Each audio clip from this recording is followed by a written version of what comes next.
ka talaga. Lahat ng pelikula niya pinilahan. Mahala kita palagay ko eh. Maging sino ka man. Ang mga binitawang linya sa pelikula, nag-iwan ng marka at ginagaya-gaya. Ako naman, idol, yung gising gang. Yung mga dialogue na, ay alay, puso mo ng gorilla, mapaglalangam din. Ay alay, walang bala, ay aray, may bala, bang, bang, bang, bang, bang. Di ba? Ay alay, ay kayo lang alam diyan eh. Matandang bastos sa mata. Bakit bastos? Eh, berde mata mo eh. Papatay na kita ngayon sa loob ng pamamahay mo. Gusto ko sa pelikula ni Binoy yung tulak ng bibig at saka kabig ng dibdib yung Maricel yun, Maricel. Oh! Pag-ibig para sa amin! Pero para sa inyo! Kamatayan! Binansagan siyang babaeng Nora Honor dahil sa tindi ng hatak niya sa masa. Pero ang papel na ginampanan niya sa pelikula, hindi rin daw nalalayo sa asta niya kapag tumigil na ang giling ng kamera. Ikwento mo muna sa akin yung buhay mo bago ka pumasok ng mundo. Bago ako nakulong? Bago kayo nakulong.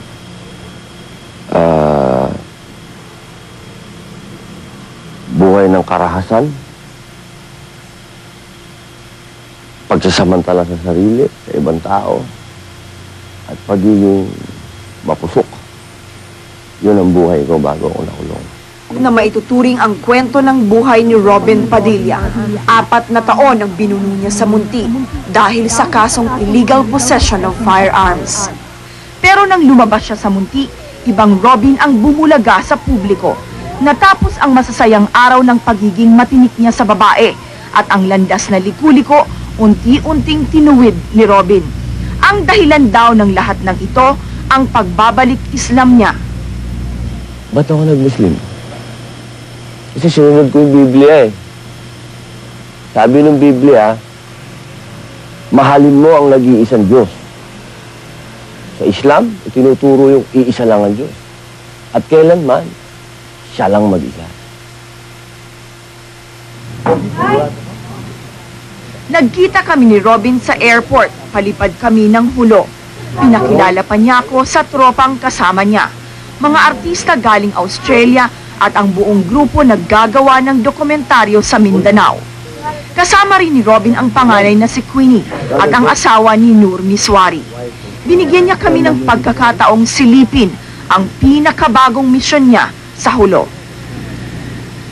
Sabi ni Robin parang naging panatan na niya ang isulong ang kapayapaan sa bayang matagal nang dinilig ng dugo. Sa dokumentaryong ginagawa niya, gusto niyang makapag-iwan ng aral at imulat ang marami sa maling paniniwala sa relihiyong Islam.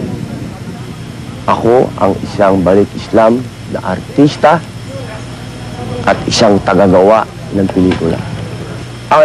Kaya kong gumawa sa sarili kong paraan. Ang daming mga kapatid dito ang may gusto ng kapayapaan. Allahu Akbar! Allahu Akbar! Saan mang dako ng Mindanao kilala si Robin. Dito pa lang sa Zamboanga, di na magkamayaw ang mga tao.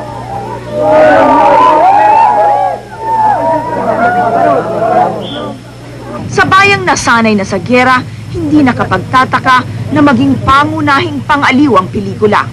Idolo nila si Robin, matinig sa babae, magaling humawak ng baril at di rin umuurong sa bakbakan.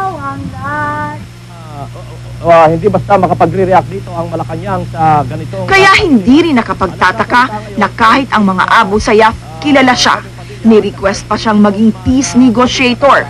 Noong 2000, pinadala si Robin sa Basilan para mailigtas ang may 27 bihag ng Abu Sayyaf. Karamihan sa mga bihag, estudyante at mga guro. Ayaw na itong pag-usapan ni Robin, nagamit lang daw siya sa palabas na ito. Alam mo kapatid, pag pinag-usapan yun na ako kasi, naloko ako dun. Napakadami na matay dun.